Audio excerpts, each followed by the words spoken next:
Өмірде махаббаттан да маңызды нәрселер бар. Бір кездері көзін жұмып қойып, келесі ауылға тұрмысқа қашып кеткен әжелеріміз қазір әжім жүзіне көп үңіледі. Анай дүниеге аттанған шалының артынан барасың ба деп сұрақ қойсаң, қой, қайда асығамын деген жауап аласың. Олар үшін Құдай берген өлшеулі ғұмыр қымбат. Ертедегі сезім емес, ертеңгі сенімі қымбат. Шашына бигудей салып вечерлеткен аналарымыз үшін де махаббат алғашқы орында емес.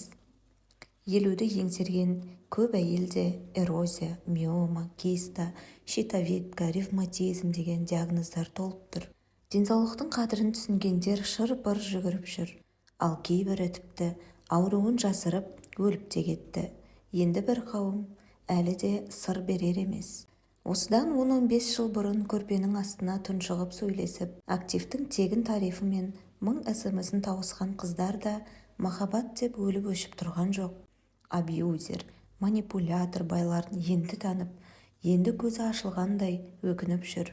Сол сүйдім, күйдім дегеннің сыртынан жамандап та үлгеріп жатыр. Бірі 4 баламен ажырасса, енді бірі 4 баламен зар еңіреп жүр. Тағы бір тобы мен бақыттымын деп аффирмация айтудан жалықпайды. Өмірде махаббаттан да маңызды дүниелер бар. Махаббаттан да қадірлі сезімдер бар. Жаным дегеннің бәріне құрақ ұшып, тұтас ғұмырды қия салу қандай ақымақтық. Біз ешқашан біте туылып, бірге өлмейміз. Жалғыз келдік, жалғыз кетеміз. Табытта жалғыз жатамыз. Қабір сұрағына жалғыз жауап береміз. Ешкім бізді ештеңеден қорғамайды. Қыздар, өліп өшіп сүйіп, өлермен күй кешіп, соңында өкінбейікші. Махаббаттан да маңызды дүниелер бар. Білім ал, саяхатта, ұрпақ өсір, жақыныңмен сырлас, айналаңды қуант, жақсылық жаса. Тек еркекпен алысып, еркекпен жарысып, өмірдің мәнін жоғалтпайықшы.